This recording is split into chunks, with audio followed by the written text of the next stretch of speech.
Debt, and how much we owe. That is the purpose of today's video. I'm gonna be reacting to people's stories of their debt in an effort to make me feel better about my life. $35,000. IRS thinks I owe them about $36,000. Yo, Hugh Jackman aged. No, for real, is that Hugh Jackman? Or a huge Yakman?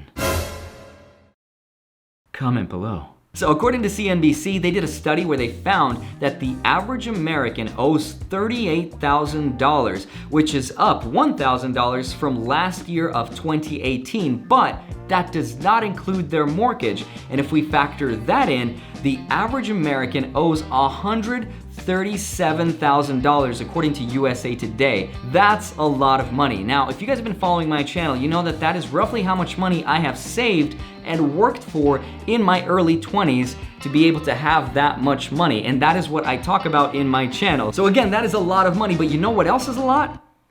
Smashing that like button and subscribing to my channel. That also means a lot. I'll wait.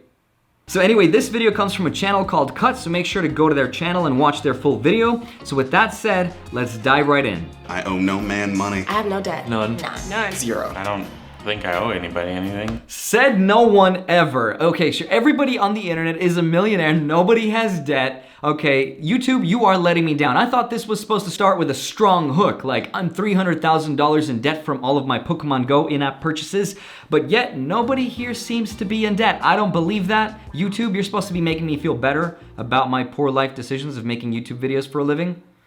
Because I'm really spoiled. I'm a very privileged little daughter. I'm so spoiled. I'm a trust fund baby.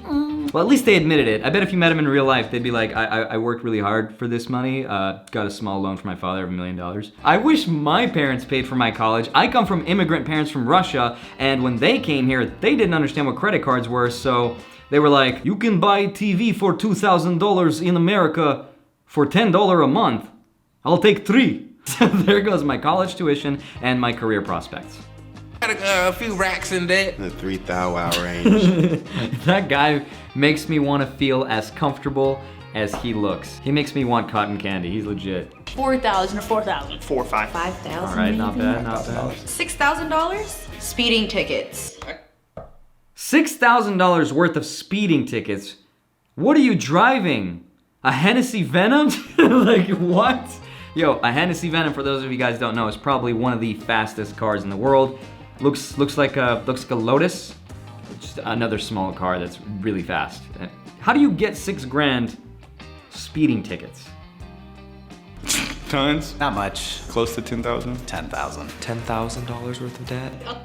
Not much, not much, not much. 10 grand. Okay, I understand that 10 grand is not a lot by way of American debt, but look at it this way. I just came back from Russia, from a city called Astrakhan. You could watch that video here.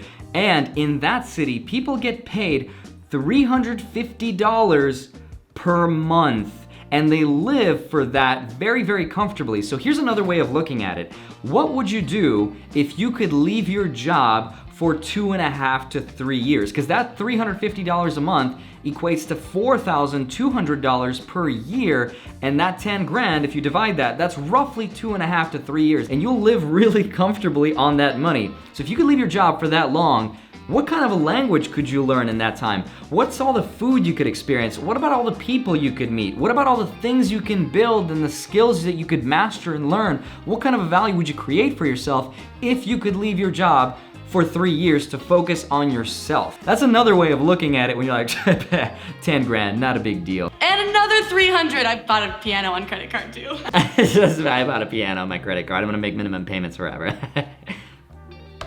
Bit reckless. Swag. 12,000. 15,000. $16,835. I like how as the video progresses, they're getting more and more nervous about the laughter, like $15,000. 18 maybe? But I have a plan. 18, I have a plan. 20. So where does your debt come from? Student, being a college student. I'm a student.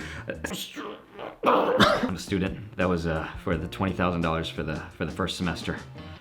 for books. Seriously, I would not be surprised if the student loan debt is what triggers the next recession. Like last time in 2008, it was real estate, it was housing. This time, it's going to be student loans. I swear, it's like if you want to be a teacher, banks are like, oh, you want to be a teacher, you say. You're going to be making $30,000 to $40,000 a year? Great. And you need how much? 100 grand to go out of state? Perfect. Here you go. I swear, man, there's like no accountability. And the worst thing is that debt is unforgivable. You can't even declare bankruptcy against it. It's no wonder that student loan debt is the #1 form of debt with $1.5 trillion. That is a crisis. That is literally no lighter way of saying it other than it's a crisis, and I hope that it doesn't burst. Or maybe I do, because then colleges would actually be forced to charge tuition that's reasonable. 22,000. I think I'm worth negative 24,000. Okay, I actually really like how she said she's worth negative $22,000, because I feel like if more people thought about their net worth as maybe being negative, they might be less inclined in going into debt. And actually, true story, one of the first few people who inspired me to think about money in interesting ways is a dude by the name of Jason Fieber. Now, this is not a plug, I'm not being paid, but he has one of the best books on Amazon. It's literally $5. It's called Dividend Mantra Way, and it shows you what to do with money and how to think about it. It's got like no math in it. It's very conceptual, but it also teaches other things that are more technical. Anyway, short story, he inherited a large chunk of money from his parents who passed away, and within 1 year, he blew through the entirety of that inheritance, and then at the age of like 25, realized that he was worth more as a baby than when he was 25. Now, like, think about that. Imagine just realizing someday that you are worth less than when you started life. Like, how does that work, right? It's like the same thing as like starting a marathon race, running for like 10 hours, and then at the end of that, realizing that you were closer to the finish line at the start of the race. How does that happen? But you know what's crazy? That happens everywhere in America, especially. This video is proof of that. People go into debt every single day. Unimaginable amounts of money go into school and into cars, into houses, into whatever it is. It's crazy. 30,000. 30,000. Somewhere in like the 30,000s. Somewhere 30 to 35. So I feel like at this point in the video, we've reached a point where it's like you just stop keeping track. I'm in the 30s, 30, 38. Subscriptions to Pornhub exclusively. All right, well, if you're gonna go into debt, of all the things that are forgivable, I would say that's at the top of my list. I can relate. 35,000. IRS thinks I owe them about 36,000. Yo, Hugh Jackman aged. No, for real, is that Hugh Jackman? Or a huge Yakman? Comment below. Like 45 grand. How'd you come up with that? A settlement. My back was broken by a semi-truck. Now I have less debt. Huh, now I have less debt. I don't even want to joke about this one. That's how sad the state of America's debt crisis is. That you have to resort to getting hit by a truck, getting an inheritance, and then settling it. Like, what? Bad life pro tip. Get hit by a truck and get money to settle. It's a win-win situation because if you win, great, you settle. And if you lose and you die, your problem's solved anyway. Hakuna Matata. But I guess there is a lesson to be learned from this sad story. For example, my mom owed approximately $10,000 to one of her credit cards, which she never paid back. And over the course of those 10 years, my mom, my dad, and myself got calls from those agencies over and over and over, like to death, until she was forced to settle. But after 7 years, when your negative credit history has been written off, those guys are a lot less relaxed about how much money they actually want from you because they realize at that point, they're not getting a dollar out of you. So what happens oftentimes is those credit card companies will sell that debt and all of your information along with it to another company whose sole purpose for existing is to call you to death and get you to settle with them. Dude, $90,000 in debt, decided to pay out-of-state tuition. It was like $90,000 in debt. Like, what do you do?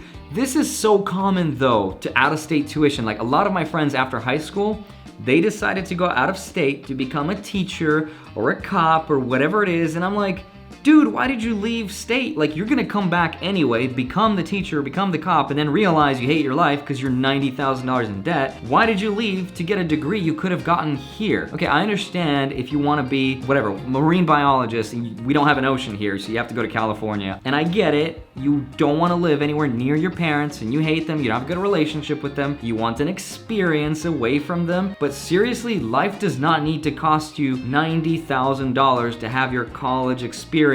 That is ridiculous, and it is not worth the price of admission. What do people do in this situation? Eating ramen. Okay, eating ramen, check. Never had a credit card. I married somebody who's really good with money. My family had debt, and it was very stressful, so I'd rather just work myself to the bone than ever have debt. All right, Harry Potter agrees with Ron Weasley over here. He's got the right idea. Don't go into debt. All right, so at this point, go ahead and head over to their channel to watch the rest of the video. It's great, but it seems like most of this debt is the college tuition debt, and that is, in my opinion, the worst kind of debt that you do not want to go into for no reason ever. So don't do it. And I was lucky that when I went to college, I quickly figured out that I didn't need college to do what I loved, because I was lucky to figure out exactly what I wanted to do early in life. But other people are not as lucky. So, you know, is it really too much to ask to not go into debt while you're young and still figuring life out? It doesn't need to be that expensive. Is it really too much to ask to smash that like button, guys? So again, please, don't go into debt. Love you guys. See you soon.